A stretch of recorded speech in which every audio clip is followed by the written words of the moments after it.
Hello and welcome. Great to see everybody this today. We're gonna give a minute to let folks kind of roll into today's webinar, but we're very, very excited to be talking with y'all about youth engagement and school meals for all advocacy. We have a stellar lineup of folks from Connecticut, North Carolina, and California. So yeah, we are very excited. Um,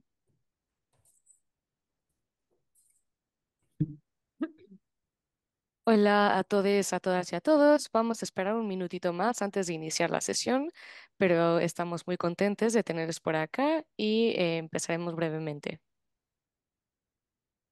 Thank you, Valentina. And today we'll be offering interpretation. So Valentina, I'm going to pass it on to you to explain a little bit more. Thank you, Ryan.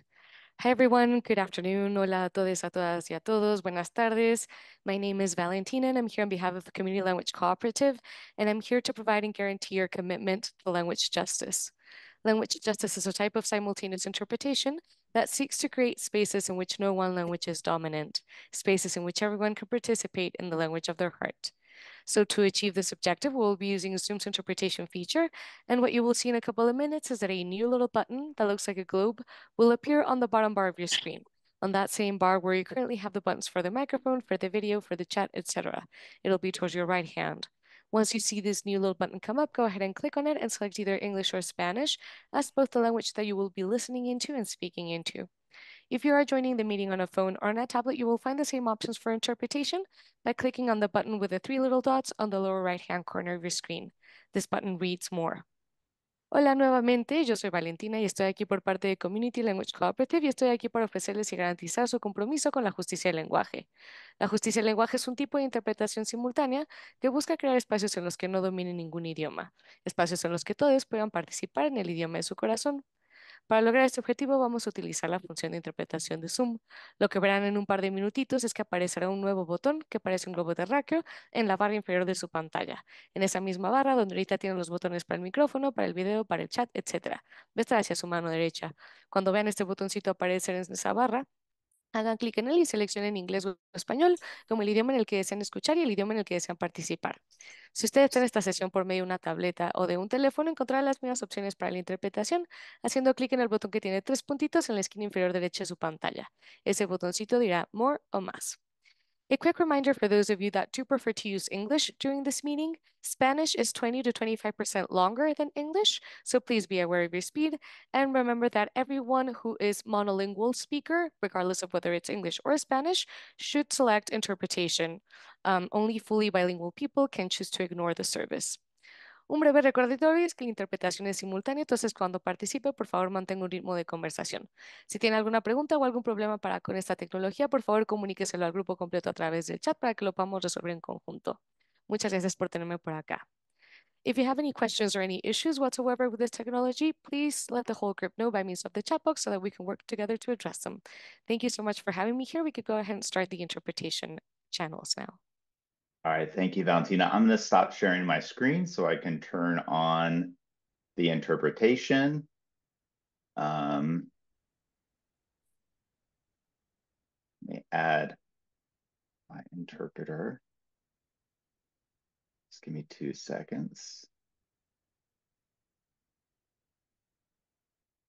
All right, so you should be able to see the globe interpretation icon at the bottom to select your language preferences. And I'm going to reshare my screen and we're going to kick off this webinar. Awesome. Well, thanks again to everyone and welcome. We are really excited to talk about youth engagement for school meals for all advocacy. Right now, it's revolving around school meals. Okay. Sorry about that. Be sure to make sure your video or your sound is on mute.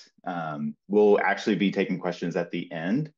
But yeah, we're going to talk real quick about Farm to School and National Farm to School Network, hit on our Who's at the Table Universal Values Aligned Universal Meals campaign.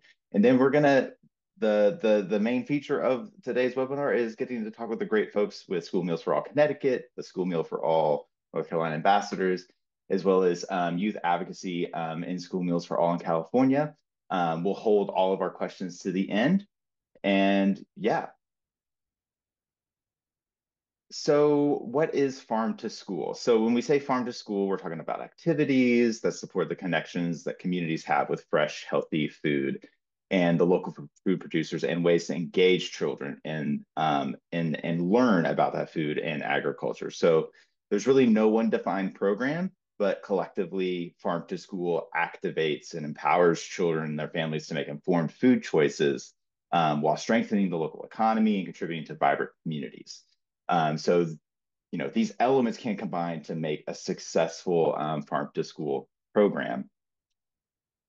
And farm to school is a triple win. I mean, we see this in practice. Kids win, farmers win, communities win. Farm to school really uniquely sits at this intersection of numerous sectors, and these cross-sectoral benefits include public health, education, economic development, and the environment. And so at the National Farm to School Network, we are really at the head of this movement for farm to school. And we are doing this with our network of partners and members. And so as far as an organization, we are steered by an advisory board. We have a national staff that helps out on programmatic and policy efforts. And really we come together as partners and members to see this vision and move this movement forward. As part of our mission and vision, we really take seriously that we must make changes to ensure that those who are most impacted and who do the work day in and day out to feed us are the ones who drive that decision making. So we have a strong vision of a just food system for all, and we seek deep transformation towards this vision through farm to school.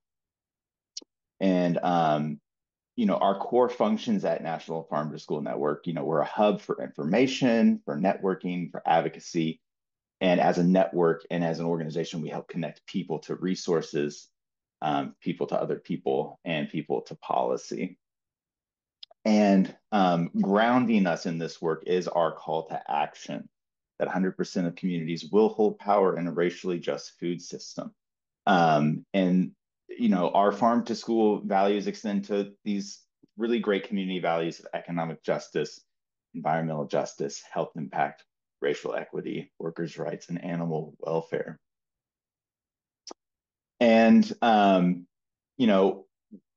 one of the big things that has been, kind of taking place in the world of child nutrition has been school meals for all. And we can see as of June 2024, there have been 36 states plus DC that have introduced policies and or have formed coalitions to advance school meals for all policies or universal meals. And 8 of those states have made that policy permanent. So, we have seen this great effort that school meals have taken the nation by storm. And as far as, that school meals for all conversation, we've created the School Meals Who's at the Table campaign to really think more about who gets the food to the table. And really, it is more people than you think. So, a policy of universal school and early care and education meals for all kids, which is embedded within those core values, which I touched on earlier, it does have the potential to radically transform our food system for the better. And so that's why, as a network, we're focused on advocating for values-aligned universal meals, focused on equity for the most impacted stakeholders across the food system. And you can check out our campaign on the link in our chat. So when we're trying to connect these values and school meals for all advocacy, we really see schools as the best places to spark thinking about how we all live together in communities. And farm to school meals and accompanying activities really provide opportunities to understand how the food on our plates affects us. So there's this whole farm to school journey that takes place, and that we really want to value as we continue to talk about school meals for all. And today we're going to be talking about, how youth are able to show up and play a part on this pathway. So today's speakers, we're going to be talking with folks from School Meals for All Connecticut, some of the School Meals for All North Carolina ambassadors, as well as some advocates representing California's School Meals for All movement, which includes the Center for Eco-Literacy and the California Association of Student Councils.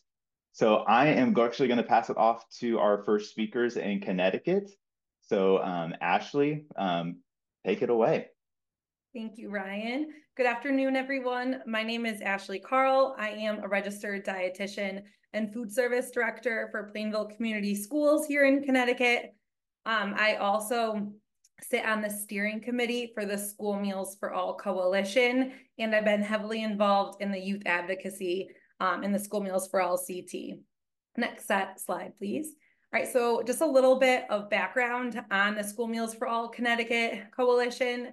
We're entering our third year with the campaign. We currently do not have free meals for all students, but going into the 24-25 school year, the legislation approved having reduced priced students get breakfast and lunch free of charge.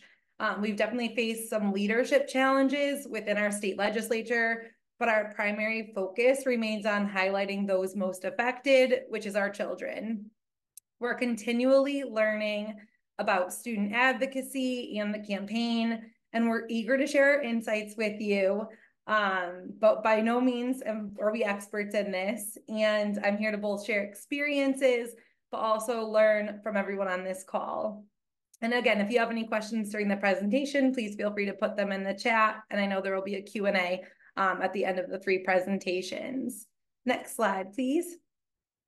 So I'm going to discuss two in-person efforts and two virtual efforts that were undertaken by the Connecticut School Meals for All Coalition to enhance our youth advocacy. Our first in-person event was student panel and testifying. Over the past 2 years, we've invited students to testify to ensure that their voices are heard by legislators and really spark their interest in state issues. This initiative, I will say, requires substantial behind-the-scenes organization and coordination with food service directors, administrators, the School Meals for All Coalition. And how it worked in Connecticut was food service directors collaborated with their school district administration and then partnered with social justice clubs, sports teams, to really recruit students affected by the discontinuation of school meals, of free school meals.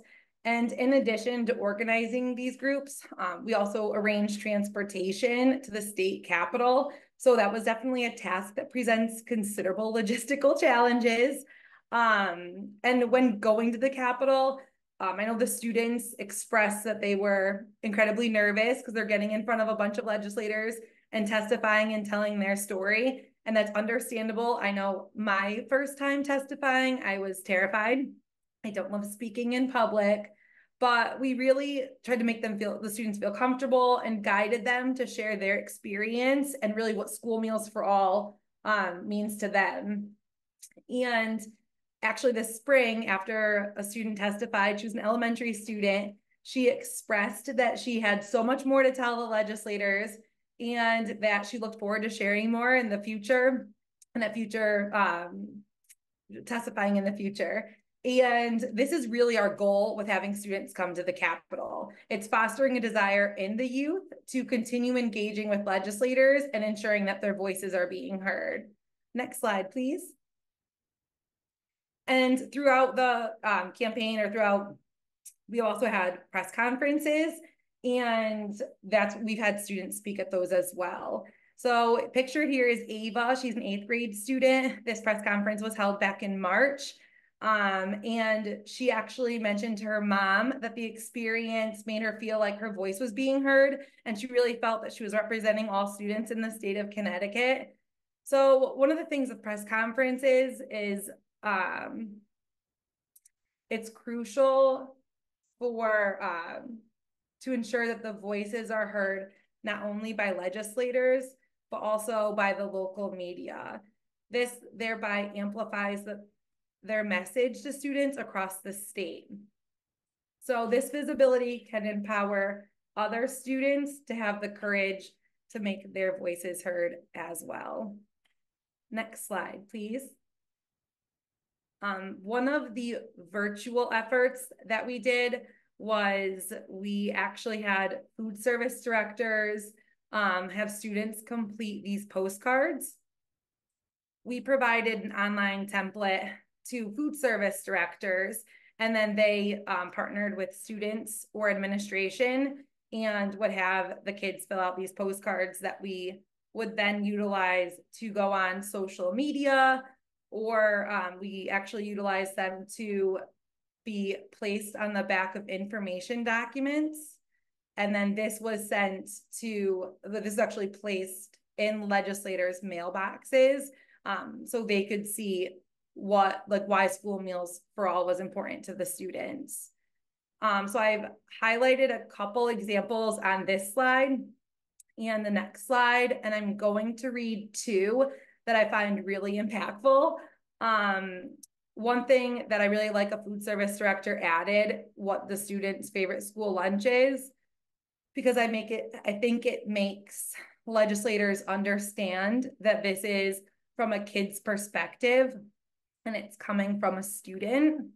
One of the ones that I really liked was, I support free school meals for all students because some students aren't able to always pay for lunch. So I think it is a good option for kids who do not have the money.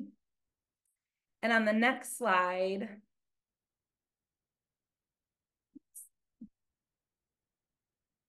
there's one that's, I support free school meals for all students because not everyone has money to buy lunch or bring lunch in. I find it unfair for the kids who can't afford it.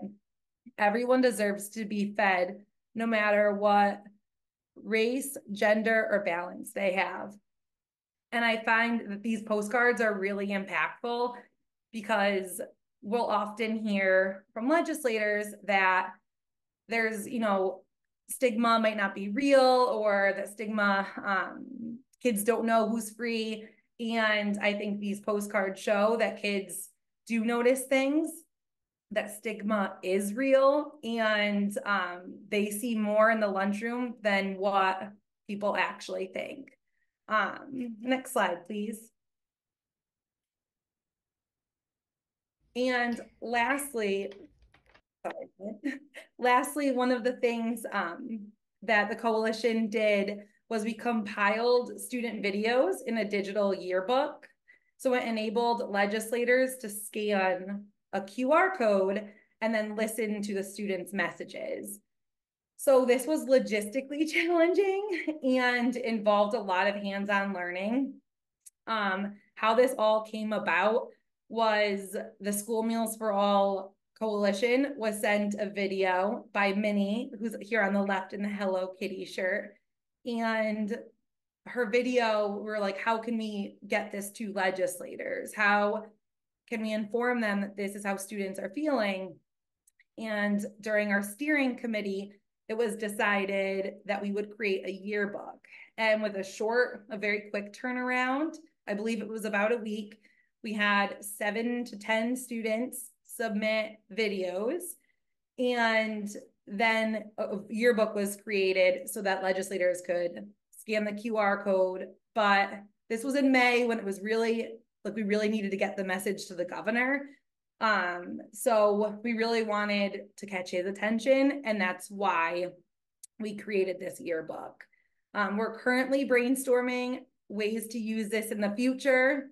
How can we, have more students be on this yearbook? How can we get it out there? Because I think videos are really incredibly important. And it's not me telling a legislator from a kid's voice, it's actually hearing what they have to say. So Ryan, if you could play both, that'd be great. Dear Governor Lamont, hi, my name is Minnie. I go to 2nd grade. I live in Southington and go to Strong Elementary School. I think we should have free breakfast. I get breakfast every day. We should have free breakfast because kids come to school hungry and some can't afford to pay for it. Then we can't eat or learn until snack or lunch. Please, sir, make breakfast free for Connecticut kids. Thank you.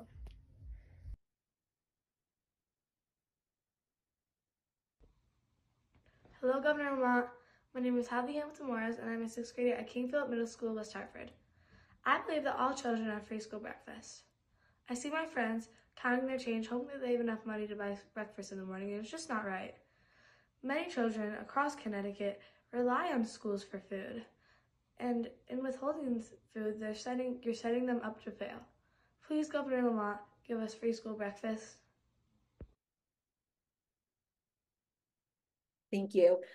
So after these efforts, these 4 efforts, one of the things that we really want to take moving forward, and which would probably be really helpful in our youth advocacy, is establishing a youth database so that we'd better be able to utilize these resources. So that's one of our goals moving into the 24-25 year. And I think next I'm gonna kick it off to Michaela, or I'm not sure, Ryan, if you'll take it back. Yeah, no, thanks so much, Ashley. And again, we'll have time for Q&A at the end. But yes, I'm going to pass it on to North Carolina now, and Michaela. All right, hi guys. Greetings from North Carolina. You can go to the next slide. My name is Michaela Johnson. I use she, her pronouns. I am the Director of Diversity and Inclusion for A Better Chance, A Better Community, one of the organizations for the leadership team for School Meals for All North Carolina. And I want to take the time to introduce our School Meals for All North Carolina Ambassadors presentation team. So I'll pass it to Jalissa to start us off. Hi, everyone. My name is Jalissa Stokes. I stay in Halifax County, and I am a Roanoke Valley School Meals for All ambassador. My name is Ariana Saunders. I am a Bertie County SMFA ambassador. Hello, guys. My name is Michelle Pinella. I'm a Roanoke Valley School Meals for All ambassador. And I'll pass it back to Michaela. All right, thanks, guys. You can take us to the next slide. So school meals matter. We all know that, of course. And on the next slide, we'll talk a little bit about why it's important, specifically talking about North Carolina. So why is this important? We know that in North Carolina, 1 in 6 kids go hungry on a daily basis. And also naming that North Carolina actually ranks the 8th worst for child hunger in the country. Out of 50 states, being 8th worst is not a great thing. And we also know that 60% of North Carolina children are eligible for free or reduced price meals in a typical school year. And also stating another fact is that we know that for a lot of our students across the country, and especially in the state of North Carolina, school meals during the school year are some of the only meals that children will be able to receive. But we also know that having school meals at no cost has some benefits. We have higher performance grades. Also, having no cost school meals is associated with better attendance, fewer missed school days, and a bunch of other things. But also naming that no cost school meals are an investment in our children. School Meals for All will ensure that every child in every public school in North Carolina has access to a nutritious breakfast and lunch at school, ensuring no child goes hungry or experiences lunch shame or meal debt. Next slide, please. And I would like to also take a minute to introduce the rest of the leadership team. Of course, we have North Carolina Alliance for Health, the Center for Black Health and Equity, the Carolina Hunger Initiative, and A Better Chance, A Better Community. A few of the other leadership team members are also present on the call, so if you guys could do a little wave react, that'd be great. And you can take us to the next slide. And I also wanted to share the goal that we have for School Meals for All North Carolina. So we are working to secure funding for school meals for all so that every public school in North Carolina has access to breakfast and lunch at no cost to families. And next, I'll be passing it to our ambassadors to share a little bit about what they do. So you can go to the next slide, Ryan. So who are we as ambassadors? Next slide, please.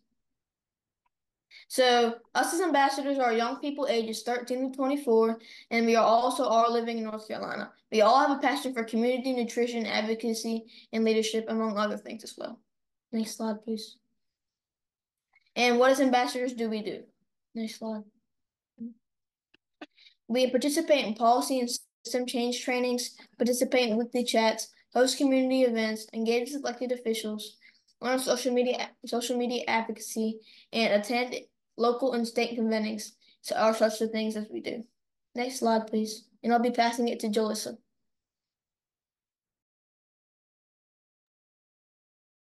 School Meals for All Ambassadors are a youth-led organization that has strong ties in community engagement.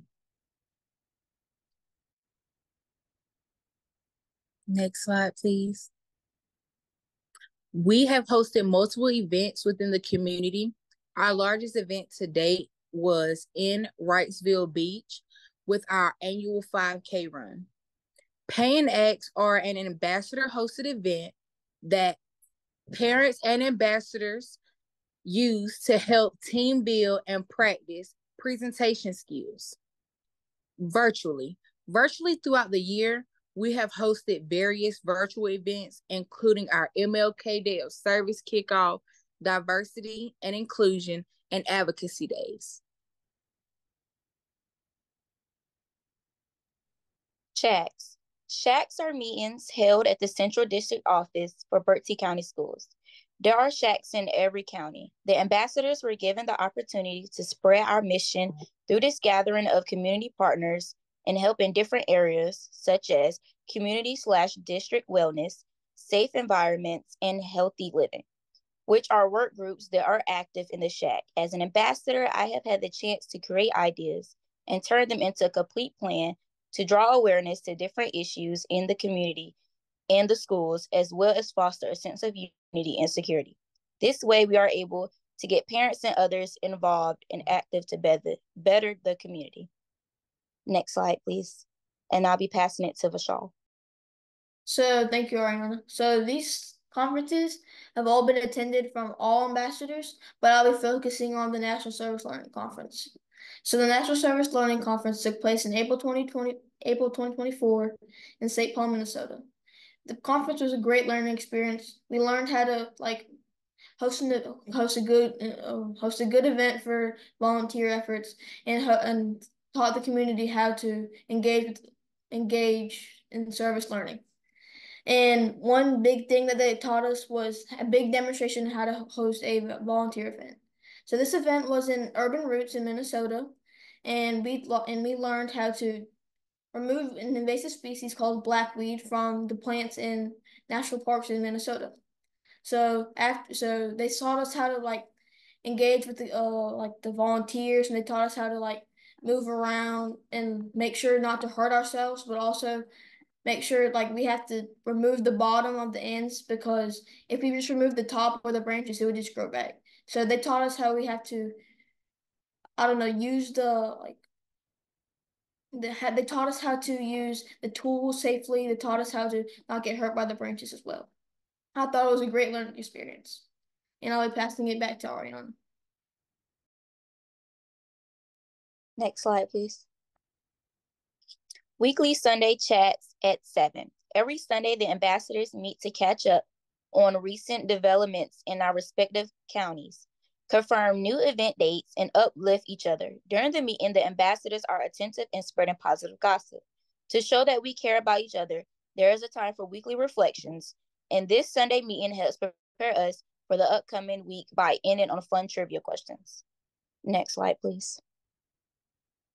Youth Advocacy Days and Town Halls. The ambassadors were able to attend Youth Advocacy Day, which was held in Raleigh, North Carolina, and we were also able to attend different town halls in different counties, which will be further explained. Next slide, please. Here are some quotes from our new Hanover County ambassadors, and I'll be reading the second one that was given from Melanie. And it says, providing no-cost meals helps promote the health and well-being of student productivity and great performance during school hours. And I'll be passing it to Jalissa. Next slide, please. Youth Leader Legislative Day is an event that brings together young leaders from various backgrounds to learn about the legislative process, develop advocacy skills, and engage with elected officials and policymakers. The goal is to empower the youth to become more informed, active, and engaged citizens who can effectively advocate for their rights and their interests.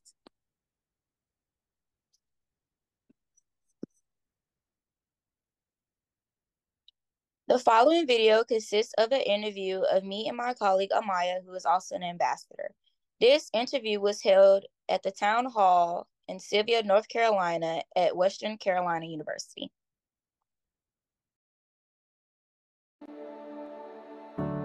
In a rural area like mine, 1 in 3 children go hungry every day. I am a grandmother of 18. That means that 6 of my grandchildren go hungry every day. This means that every student at those schools has access to school meals regardless of their family income. Hungry kids can't learn, so how is a hungry child supposed to go to school and learn and get a proper education? They aren't small numbers. It seems like a no-brainer. We need to make sure that the kids that are growing up in our schools are being nurtured. Making sure that kids aren't being punished for what they can't control. Food is life. You share food with people as a way of nurturing them. These children aren't going unnoticed, and that there is actually people out there listening and wanting to help them. The question is, how are we going to get it? Then nobody has to worry about being that School meals help the success on the test, then why wouldn't you want to feed them? Today I see with hope and inspiration that yes, we can. Of course, we are going to make progress. There needs to be a change permanently because these children are our future.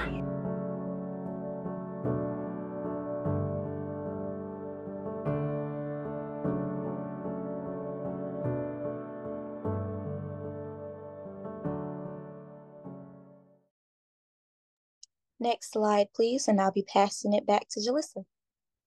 So what's next for the School Meals for All ambassadors, you ask? Next slide, please. Ambassadors want to expand our program by doing a School Meals for All North Carolina podcast, recruitment and expansion, and creating active events. These are just a few of our many plans.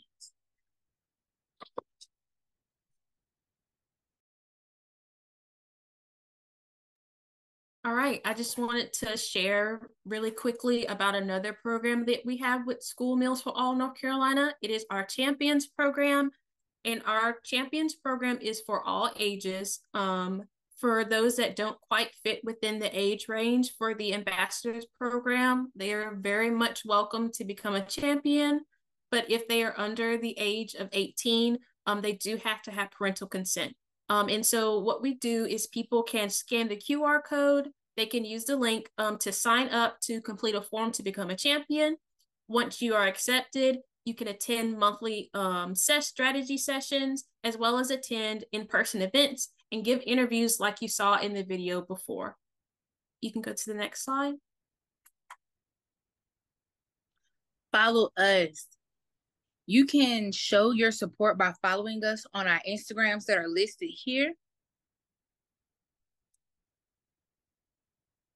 Next slide, please.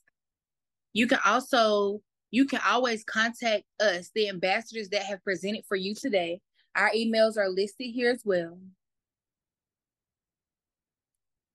And from ABC2 and the School Meals for All North Carolina ambassadors, we want to just thank you for your time. And the next slide is for any questions that you have for us, but he said we're going to save that until the end. So thank you. Thank you all so much. That was a wonderful presentation and overview of everything that y'all have been doing. So So snaps for y'all. Next, we're going to be talking with folks from California. Connecticut and North Carolina are still actively pursuing passage of a school meals for all policy. In California, they were very fortunate to get their policy passed a couple years ago, and youth engagement doesn't stop with passage and continues on into implementation. So I'll pass it on to Anne to introduce everyone who's speaking with y'all. Great. Thank you, Ryan. I'm Anne. I'm our Director of Outreach and Communications at the Center for Eco-Literacy. Thanks so much for having us today. I've been a Universal Meals advocate for over 13 years now. Our organization is based in California, and we advance systems change in K through 12 education and school food to support students and the people who nourish them. And the Center for Eco-Literacy co-sponsored California's Free School Meals for All Act in 2021, which ultimately led to California becoming the first state to adopt free breakfast and lunch for all 5.9 million public school students. And I'm thrilled to be here today with two of them, David and Christy. I've collaborated with David and Christy through their leadership roles in the California Association of Student Councils, or CASC.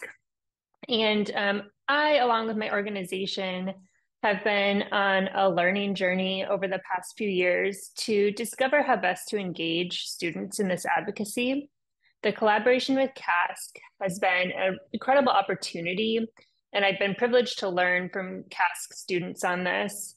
I first partnered with Christy in 2022, and then attended and presented at CASC's Youth Action Summit. And in our most recent legislative session here in California, which actually just closed. And like Ryan said, while we won free school meals for all students in 2021, and that program began in 2022, we actually just finished a campaign to protect school meals for all funding in California because we had a massive budget deficit this year. So it's just a different form of a campaign for the same thing, but the work does not end. So in our most recent legislative session, we partnered with 4 CASC students to advocate for school meals for all. And I share this because I think it's important to start small and focus on the quality of an engagement and the students' experiences rather than trying to engage a large number of students. So for us in this most recent legislative session, it was a success to engage 4 students over 5 months. So David, I'll pass it next to you to introduce yourself and share about your advocacy, and we can go to the next slide. Yeah. Thank you so much, Anne. So, as Anne has introduced me, my name is David Bay. I'm currently a rising senior at the Orange County School of the Arts in Santa Ana, which is a school district in Southern California.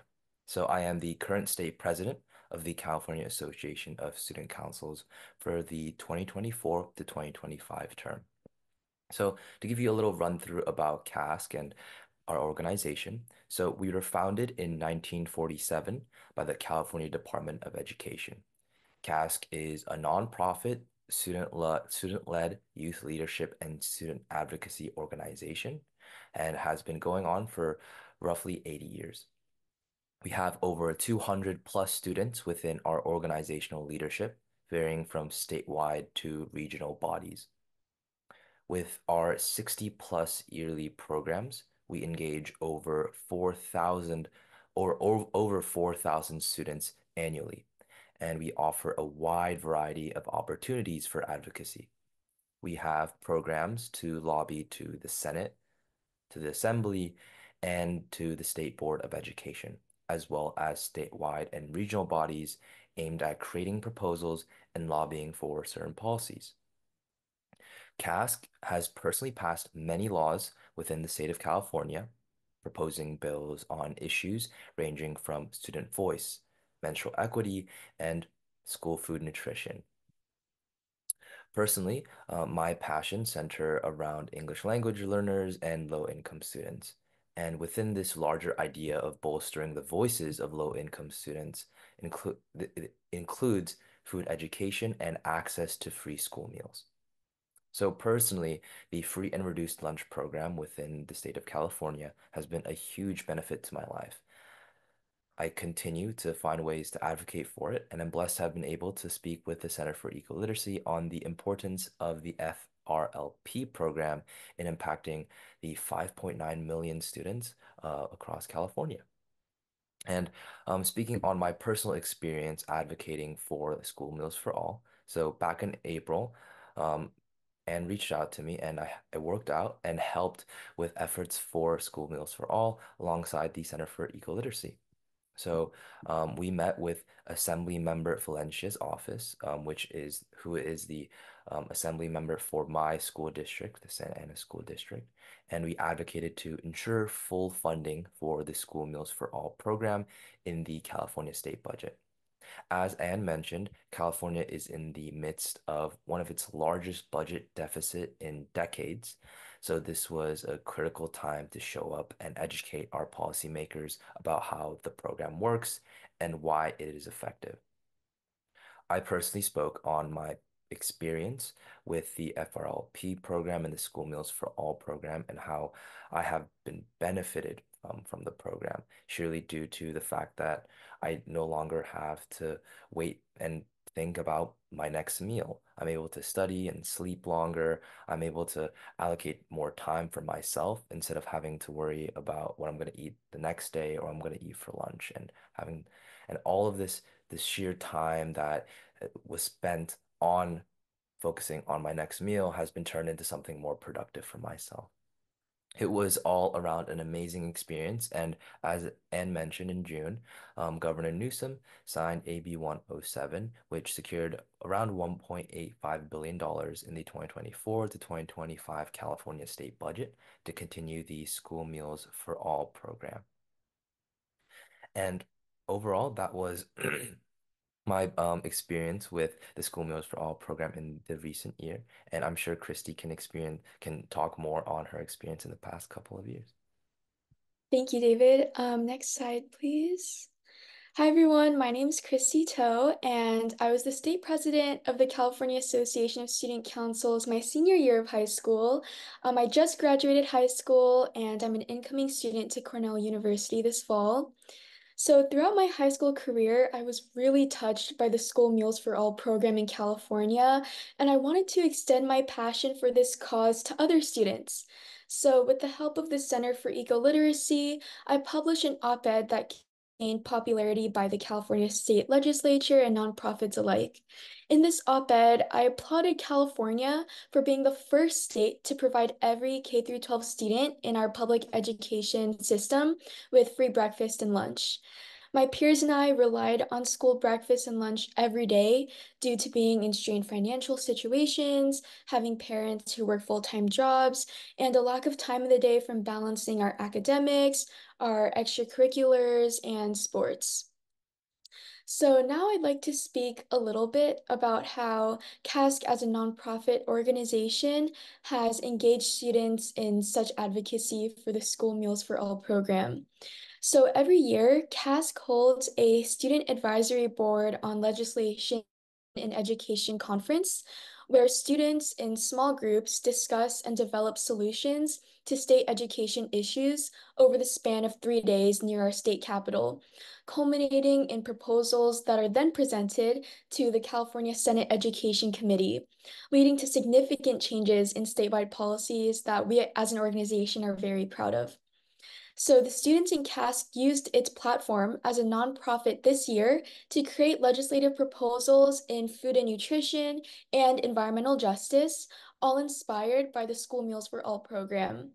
These proposals included implementing a pickup system where students are able to pick up free meals at the end of each school day, and a 3-meal promise, which high schoolers attending the conference felt would increase the mood and performance of students by decreasing the amount of malnourished students in California. By raising money through donation campaigns and scholarship campaigns, we're able to fund these conferences for students to explore their interests related to the School Meals for All program every year and light a new fire within them to become even greater agents for social change. As David mentioned, we were established by the California Department of Education, so having a connection to our state legislature as a nonprofit organization allows our delegates to explore the intersection between legislation and their passions and helps them bring their ideas to life through proposals such as the ones centered around food and nutrition. At our statewide and regional conferences, we also bring in speakers and exhibitors, such as the Center for Eco-Literacy, who inspire students to reflect and perhaps even start their own community initiatives and efforts, which I've seen especially in this term. As a nonprofit, we enjoy partnering with other nonprofit organizations in order to spread awareness to as many demographics of students as possible. And by partnering with the Center for Eco-Literacy, our delegates have expressed this newfound interest in the Farm to School program and the School Meals for All program, which has been really exciting to witness. So being involved with the School Meals for All program and, growing an appreciation for it has led me personally to study in the College of Agriculture and Life Sciences at Cornell this fall. And I think that's just one example of how impactful advocating for School Meals for All can be for students in kind of changing the trajectories of their lives or even their careers. And it's been a pleasure to witness other students find a similar appreciation for having school meals in California, especially. So that's it for me. I'd like to hand it back to Anne now. Thank you so much, Christy and David. Next slide. So I wanted to share a few examples of how the Center for Eco-Literacy has engaged students in this advocacy. I'll highlight here that Zoom meetings with legislators have been particularly successful. Students are ready to speak on their experiences, and hearing directly from students has been impactful for legislators and their staff. We can go to the next slide. And then a few things to keep in mind before I close. I think offering opportunities that really align with the student's interests and goals requires getting to know a student before your advocacy opportunity arises. And I think this is important to call out because focusing on relationship building from the beginning really honors the student's perspective. And, we know that opportunities for advocacy can often be urgent, fleeting, and having existing relationships can make this process smoother. Also, ensuring an authentic voice is really key. So I suggest adults in the room really offer little input in coaching. In a Zoom meeting with legislators, for example, I'll join to introduce myself and the student, but really aim to step back and let the student own their platform. In all of my years of coaching and preparing talking points, I find that student advocates on School Meals for All need the least editing. These are strong, clear voices. They experience the cafeteria every day.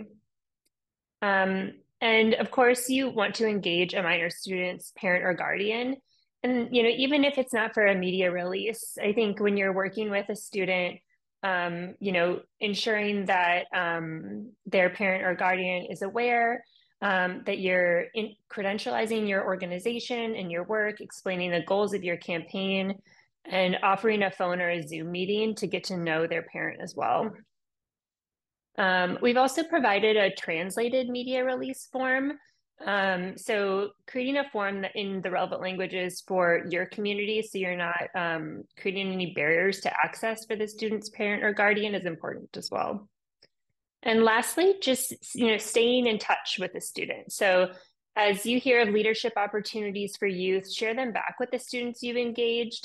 Consider other ways to support their advocacy goals so that you can remain in touch. And that's it for me. I'll pass it back to Ryan. Thanks so much, y'all. David and Christy, it was super special getting to hear about y'all's engagement so far in School Meals for All in California and how that's impacted y'all.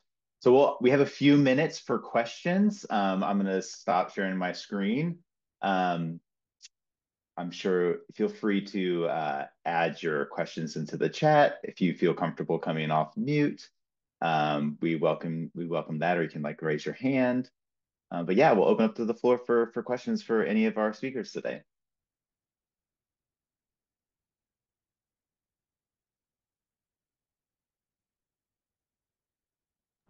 Ken, you are raising your hand. I see you. Yeah, hi. I just wanted to thank all the presenters today, all the organizations.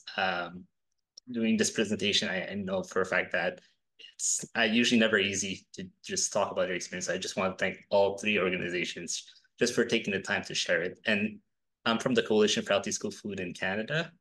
And I just want to ask one simple question for each and every one of your organizations is the question of how to choose, what are the criteria of your ambassador? What are you looking for when you're looking to see who's the champion and ambassador? Because I feel like when we talk with organizations across Canada, there's this discomfort of how you choose the right student to fit that voice that is important in the lead. So that's what we're trying to do. So I just want to know your thoughts, all three of your organizations, if that's possible.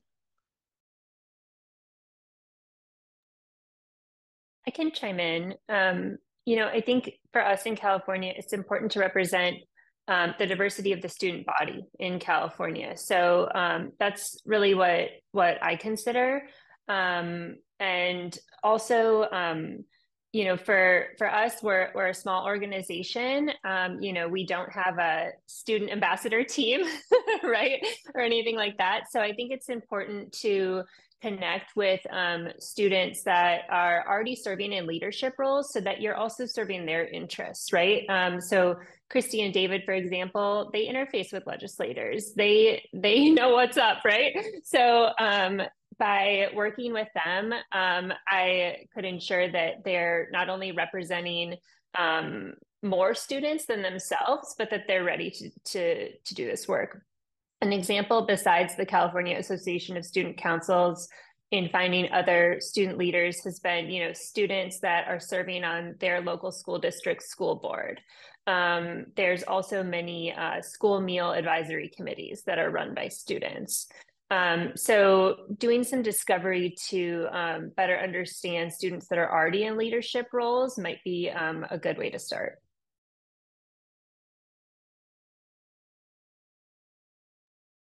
I would say very much the same for North Carolina.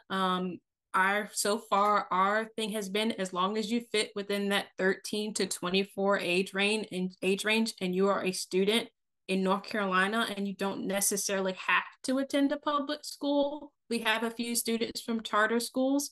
You are very much welcome into this space. We want you to make this space in this role your own. So we, I think, rely heavily on students that have come to us, have been students that are looking for something to do. They have a passion for something, but they have not had the opportunity to explore what advocacy and working within this nonprofit space looks like. So I hate to say it like this, but if you're ready to work and ready to be here, we let everybody in. Michaela, I echo what both Michaela and Anne have said. I've learned a lot from both of you today as well. I've written down a lot of notes, but I definitely think that's kind of like how Connecticut's been. I mean, we're a young coalition and we're really learning as we go, but it's really been about working with the families, like who wants to. We had recently students who really wanted to like meet with legislators and wanted to like see what that was like and are really interested in government. So we've utilized a lot of those students, and I've worked with a lot of our social justice clubs to really get students involved. And so it's been a great experience, but I think we're kind of learning that as we go and really trying to figure out who wants to be involved. But we're happy to take any student who wants to be involved and work with them. Thanks so much, y'all. Thanks, Ken, for that question. We probably have time for one more, and we've been getting a lot of great questions in the chat, but there's one that I kind of want to highlight in particular, and it's from Jesse. How do we make sure the school meals for all can also be fresh, local, organic, healthy, not just food, but high quality nutrition connected to the local small farms? So I'll pass that to anyone who wants to kick us off.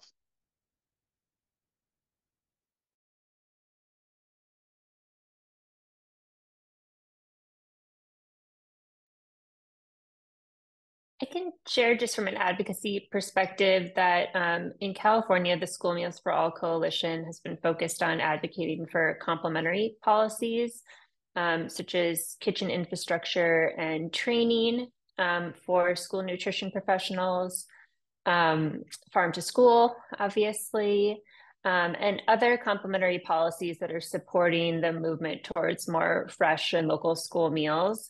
This work takes time, right? So I think that's important to recognize and to focus on the progress that's being made in school meals rather than, focusing on school meals that aren't meeting the mark, right? So I'm really encouraged at our progress, and I will tell you, I have the privilege of talking to students, and when I hear from them that they're seeing fresh, local, culturally relevant school meals, like that means we're winning. So it's been great.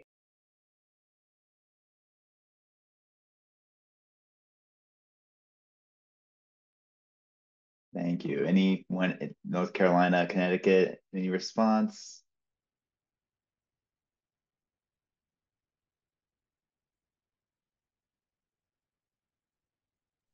Oh, Ryan, can you repeat that one more time? Sorry, I was responding to Valentina. Oh, no, sure thing. The question was, let me get back up here.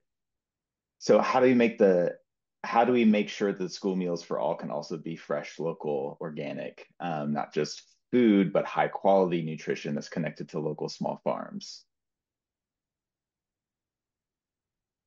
I will say in Connecticut, that's definitely been one of our what we've been really focusing on with legislators and really trying to encourage food service directors to purchase local foods. And also when we have free school meals for all and more kids participate, that's one of the things that you're able to do is buy more locally and have it on your menu more often. I know a lot of programs here in Connecticut were able, with having free school meals, able to support local farms significantly more.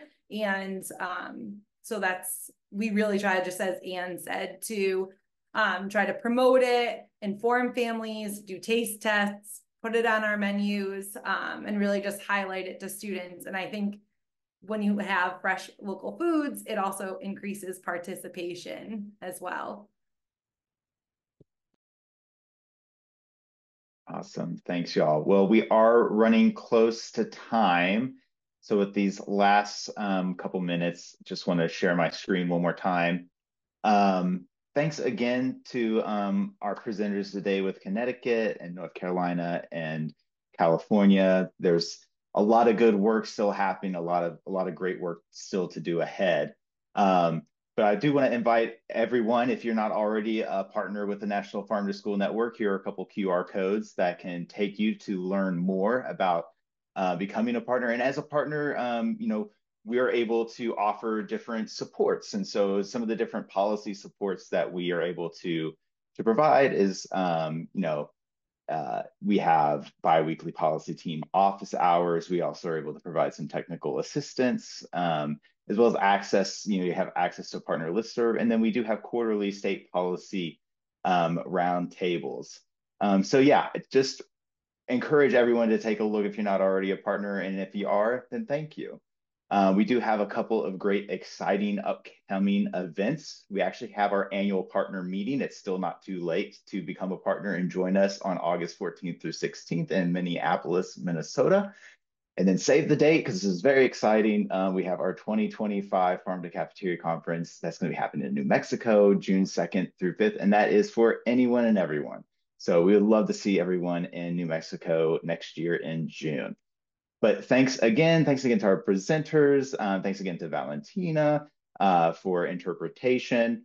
And yeah, we hope to see you again here next time on a different webinar. But in the meantime, take care and have a good rest of your day.